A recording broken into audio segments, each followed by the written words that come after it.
కాళేశ్వరం ప్రాజెక్టులో 1,00,000 కోట్లు కొట్టుకుపోయాయన్న కేంద్ర మంత్రి సిఆర్ పాటిల్ వ్యాఖ్యలపై ఫైర్ అయ్యారు మాజీ మంత్రి హరీష్ రావు. సీఎం రేవంత్ మాట్లాడిన మాటలనే కేంద్ర మంత్రి పాటిల్ మాట్లాడడం తనను ఆశ్చర్యానికి గురి చేసిందన్నారు. 90,000 కోట్లతో ప్రాజెక్టు కడితే 1,00,000 కోట్ల అవినీతి ఎలా జరుగుతుందని ప్రశ్నించారు ఆయన. పార్లమెంటులో కేంద్ర మంత్రి సిఆర్ పాటిల్ చేసిన ఈ వ్యాఖ్యలు దుమారం రేపాయి.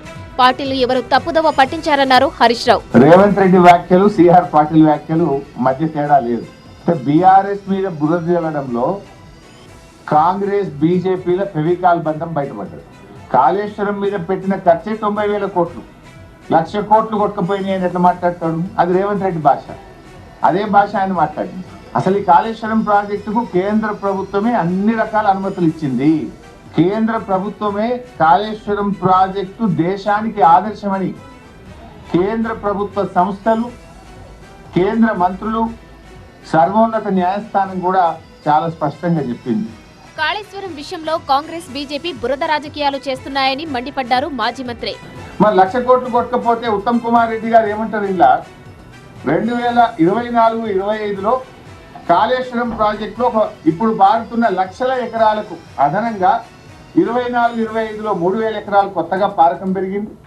25-26లో 5,000 ఎకరాలు కొత్త ఆయకట్టు సాగులోకి తెచ్చాము అని నీళ్ల మంత్రి ఉత్తమ్ కుమార్ రెడ్డి సభలో పెట్టిన నివేదిక. మరి 1,00,000 కోట్లు కొట్టకపోతే ఈ కొత్త పారకం ఎడికెళ్ళి వస్తుంది? ప్రాజెక్టే కొట్టకపోయా, మరి కొత్త పారకం ఎడికెళ్ళి వచ్చింది? అంటే ఇదంతా కూడా బీఆర్ఎస్ మీద బురద రాజకీయం, బురద జల్లే రాజకీయం. కాళేశ్వరం ప్రాజెక్టు వృధా కాదు, తెలంగాణ వరప్రదాయిని అన్నారు హరీష్ రావు. కాళేశ్వరం ప్రాజెక్టుపై కాంగ్రెస్ సర్కార్ పగబట్టిందన్నారు బీఆర్ఎస్ డిప్యూటీ ఫ్లోర్ లీడర్. మరోవైపు కాళేశ్వరం ప్రాజెక్టులో అవినీతి జరిగిందని ప్రధాని మోదీ చెప్పారన్నారు కాంగ్రెస్ ఎంపీ మల్లురవి. కాళేశ్వరం అవినీతిపై రాష్ట్ర ప్రభుత్వం చర్యలు మొదలుపెట్టిందన్నారు.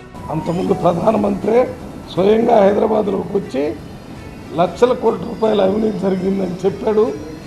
కాళేశ్వరం ప్రాజెక్టు విషయంలో బీజేపీ కాంగ్రెస్ ది ఒకే మాట అని బీఆర్ఎస్ ఆరోపిస్తుంటే బీఆర్ఎస్ బీజేపీ కుమ్మకు రాజకీయాలు చేస్తున్నాయని కాంగ్రెస్ విమర్శిస్తోంది.